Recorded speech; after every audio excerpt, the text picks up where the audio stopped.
ఉపాధ్యాయులు బాలికలను అన్ని రంగాల్లో ప్రోత్సహించాలని మంత్రి కొండా సురేఖ అన్నారు.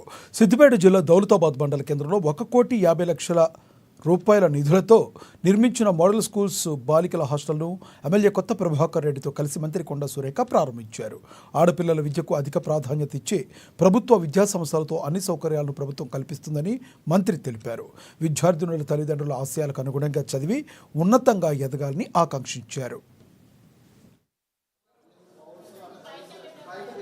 మగపిల్లలతో సమానంగా ఆడపిల్లలు కూడా చదువుకోవాలి, వాళ్ళ కాళ్ళ మీద వాళ్ళు నిలబడాలి అని చెప్పి తల్లిదండ్రులు తపన పడతా ఉన్నారు. కాబట్టి గ్రామీణ ప్రాంతాల్లో అందుబాటులో ఈ యొక్క స్కూల్స్ మంచివి లేనప్పుడు, ఇటువంటి స్కూల్స్ ఉన్నప్పుడు వాళ్ళ పిల్లలను నిర్మోహమాటంగా తీసుకొచ్చి కాన్ఫిడెన్స్ తోటి నమ్మకంతో ఈ స్కూళ్ళల్లో వదిలేసి వెళ్తా ఉన్నారు. వెళ్ళినప్పుడు ఇక్కడ పిల్లలు కూడా వాళ్ళ తల్లిదండ్రులు ఏదైతే నమ్మకంతో వాళ్ళని ఇక్కడ వదిలిపెట్టడం జరిగిందో వాళ్ళు కూడా వాళ్ళ తల్లిదండ్రుల ఆలోచనను ఆశయానికి తగ్గట్టుగా చదువుకుంటూ ముందుకు వెళ్తా ఉన్నారు.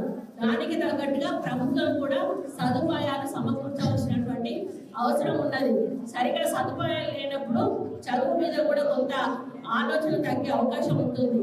ముఖ్యంగా అమ్మాయిల విషయంలో చాలా ప్రాబ్లమ్స్ వస్తూ ఉంటాయి. ఆ ప్రాబ్లమ్స్ ఫేస్ చేయాలి అని అంటే వాళ్ళకి సరి అయిన సౌకర్యాలు, సరి అయిన జాగ్రత్త ఉండాల్సిన అవసరం ఉన్నది. సెక్యూరిటీ కూడా ఉండాల్సిన అవసరం ఉన్నది.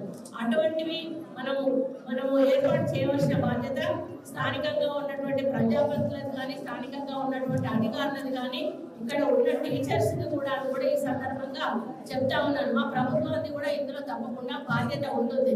మరి ఈ రోజు ఈ హాస్టల్లో దాదాపు 100 మంది విద్యార్థినులకు సరిపోయే విధంగా అకామిడేషన్ ప్లస్ ఇక్కడే ఫుడ్ అరేంజ్మెంట్స్ హాస్టల్ లాగా దీన్ని కేటాయించడం చాలా హ్యాపీగా ఉంది. దాదాపు 1,58,00,000 ఈ రోజు కన్స్ట్రక్షన్ చేయడం జరిగింది. ఏర్పాట్లు సజావుగా చేయడం జరిగింది. ఏమైనా తక్కువ ఉన్నా కూడా చెప్పాల్సిన అవసరం కూడా ప్రిన్సిపల్ గారికి ఉంది. ఇక్కడ కలెక్టర్ గారికి మరియు కన్సర్న్ డిపార్ట్మెంట్స్ నేను ఒక్కటే విజ్ఞప్తి చేస్తా ఉన్నాను. ఇక్కడ ఇంకా ఒక 3-4 ప్రాబ్లమ్స్ వాళ్ళ